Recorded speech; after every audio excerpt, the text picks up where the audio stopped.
Welcome to tricks. Parliament में अभी हाल ही में एक बिल इंट्रोड्यूस हुआ है, the government of national capital territory of Delhi amendment bill 2021, या फिर इसको कह सकते हैं NCT of Delhi amendment bill 2021।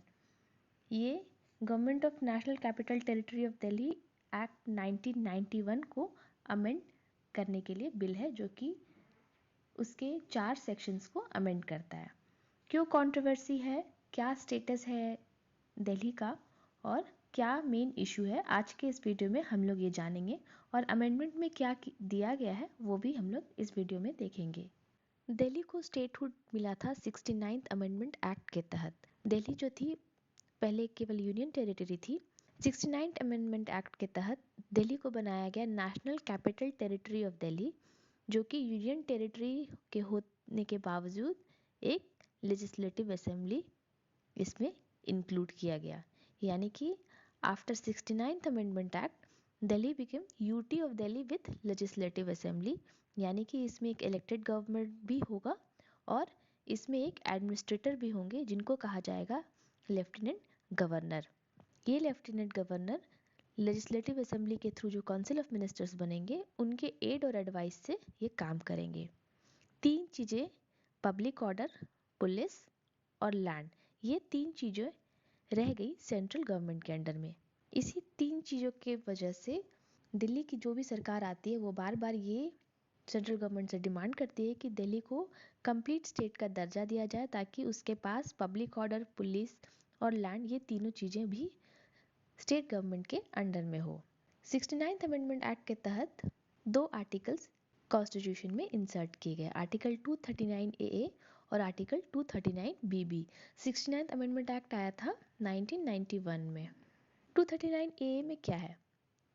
इसके तहत ये मेंशन किया गया है कि अगर एलजी और काउंसिल ऑफ मिनिस्टर्स के बीच में डिफरेंस ऑफ ओपिनियन होगा तो एलजी के पास ये डिस्क्रिशनरी पावर होगा कि वो उसको मैटर को प्रेसिडेंट के लिए रिजर्व के रख सकते हैं, और जब तक कि प्रेसिडेंट का डिसीजन नहीं आ जाता है और इस बीच में कोई अर्जेंसी होती है तो एलजी अपनी डिस्क्रिशनरी पावर का यूज़ करके उस पर डिसीजन ले सकते हैं। इसी एक्ट को लॉ बनाने के लिए लाया गया government of national capital territory of Delhi act 1991, जिसने कि पूरी तरह से आउटलाइन किया एलजी के पावर्स, लेजिस्लेटिव असेंबली के पावर्स एक्सेट्रा। क्या क्या चीज़ें इसमें थी? Powers of the assembly, legislative assembly की क्या पावर्स होगा, क्या वो लॉ बना सकते हैं, लेफ्टिनेंट गवर्नर की क्या डिस्क्रिशनरी पावर्स होंगी, और चीफ मिनिस्टर की क्या ड्यूटीज़ होगी with regard to lieutenant governor को इंफॉर्मेशन फर्निश करने के रिगार्डिंग। तो ये चीज़ें national capital territory of Delhi act 1991 में दी गई हैं। अभी जो ये बिल लाया गया है वो 4 क्लॉजेस को अमेंड करता है। सबसे पहले सेक्शन 21। सेक्शन 21 में दिया गया है रिस्ट्रिक्शंस जो कि लेजिस्लेटिव असेंबली के द्वारा पास किए गए लॉ पे होती हैं। ये जो बिल आया है, नया अमेंडमेंट बिल, ये कहता है कि जो भी लॉ लेजिस्लेटिव असेंबली पास करेगी और उस लॉ में अगर गवर्नमेंट को रेफर किया जाएगा तो वहाँ पे गवर्नमेंट का मतलब होगा लेफ्टिनेंट गवर्नर। यानी कि ये बिल पूरी तरह से इलेक्टेड गवर्नमेंट को डिमिनिश कर देती है और उसके जगह पे लेफ्टिनेंट गवर्नर को सर्वोपरि मानती है। फिर है दूसरा क्लॉज जो अमेंड होना है इस बिल के तहत, वो है सेक्शन 24। सेक्शन 24 में दिया गया है assent to the bill passed by the legislative assembly. इस सेक्शन के तहत एलजी के पास ये पावर है कि वो कुछ बिल्स को प्रेसिडेंट के लिए रिजर्व करके रख सकते हैं, जैसे कि ऐसे बिल जिससे कि हाई कोर्ट ऑफ दिल्ली की पावर रिड्यूस होती है, तो वो बिल को एलजी प्रेसिडेंट के लिए रिजर्व करके रख लेते हैं कि प्रेसिडेंट का इस पर डिसीजन आएगा तो वो डिसीजन देंगे।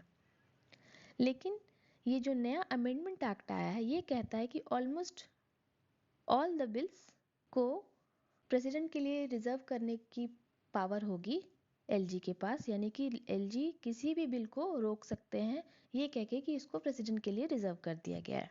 तीसरा क्लॉज जो कि अमेंड होना है वो है सेक्शन 33।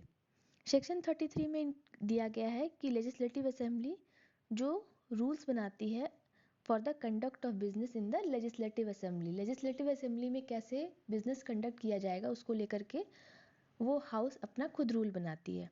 लेकिन ये जो नया अमेंडमेंट एक्ट आया है वो ये कहता है कि ये जो रूल्स बनाएगा वो होना चाहिए लोकसभा के रूल्स से कंसिस्टेंट, यानी कि लोकसभा में जो रूल्स हैं वैसे ही रूल्स वहाँ होने चाहिए। लेजिस्लेटिव असेंबली अपना रूल्स नहीं बना सकती है, यानी कि लेजिस्लेटिव असेंबली की अपनी कोई ऑटोनॉमी नहीं है। चौथा सेक्शन जो अमेंड होना है वो है सेक्शन 44। ये ओवरऑल कंडक्ट ऑफ बिजनेस से डील करता है। इसके अकॉर्डिंग जो भी डिसीजन लिया जाता है, एग्जीक्यूटिव डिसीजन लिया जाता है, वो सब लेफ्टिनेंट गवर्नर के नाम पे लिया जाता है। ये तो जनरल बातें हैं, क्योंकि किसी स्टेट में भी जो फुल स्टेट है वहाँ भी कोई भी डिसीजन गवर्नर के नेम पे लिया जाता है, लेकिन काउंसिल ऑफ मिनिस्टर्स उसको डिसाइड करते हैं और गवर्नर उससे बाउंड होते हैं उस डिसीजन से। लेकिन ये जो अमेंडमेंट एक्ट है ये एलजी को एम्पावर करता है कि वो अपना डिसीजन स्पेसिफाई कर सकते हैं ऑन सर्टेन मैटर्स, और किसी भी एग्जीक्यूटिव डिसीजन या एक्शन लेने के लिए उनके ओपिनियन लेने की ज़रूरत पड़ेगी गवर्नमेंट को। यानी कि कोई भी एग्जीक्यूटिव डिसीजन अब जो इलेक्टेड गवर्नमेंट है वो अपने आप से नहीं ले सकती बिना लेफ्टिनेंट गवर्नर से पूछे। इस पर सुप्रीम कोर्ट का क्या कहना है? तो ये टसल जो चलता है लेफ्टिनेंट गवर्नर और इलेक्टेड गवर्नमेंट के बीच में, इसकी वजह से एक केस फाइल हुआ था जिसका नाम था government of NCT of Delhi versus union of India 2018। इसमें सुप्रीम कोर्ट ने जो डिसीजन दिया था वो इलेक्टेड गवर्नमेंट के फेवर में दिया था। सुप्रीम कोर्ट का ये कहना था कि एलजी जो है वो बाउंड है bye add and advice of the council of ministers, यानी कि काउंसिल ऑफ मिनिस्टर्स जो उनको एडवाइस दे रहे हैं उसी के अकॉर्डिंग एलजी काम करते हैं। उनका बहुत अपने आप से डिस्क्रिशनरी पावर इस मैटर में नहीं है। दूसरी बात ये कि हर एग्जीक्यूटिव डिसीजन के लिए एलजी का कॉन्करेंस होना ज़रूरी नहीं है। ज़रूरी नहीं कि एलजी भी उस पर सहमति दें तभी कोई एग्जीक्यूटिव डिसीजन इलेक्टेड गवर्नमेंट ले सकती है। फिर एलजी हर केस को प्रेसिडेंट के लिए रिजर्व मैकेनिकली नहीं रख सकते हैं, केवल जेन्युइन केसेस को ही प्रेसिडेंट के लिए रिजर्व करके रखा जा सकता है। सुप्रीम कोर्ट ने यहाँ एसर्ट किया कोलैबोरेटिव फेडरलिज्म, यानी कि मिलजुल करके चल करके जो एक फेडरल स्ट्रक्चर सही रूप से काम करती है उसको बोलते हैं कोलैबोरेटिव फेडरलिज्म। सुप्रीम कोर्ट ने यहाँ पे ये भी बता दिया कि सेंटर के पास कोई भी ओवर रूलिंग पावर नहीं है इन मैटर्स ऑफ एग्जीक्यूटिव पावर्स। तो ये जो डिसीजन आया था वो पूरी तरह से इलेक्टेड गवर्नमेंट के फेवर में था। लेकिन अब ये जो बिल आया है ये इस डिसीजन को एक तरह से ओवरटर्न कर देता है।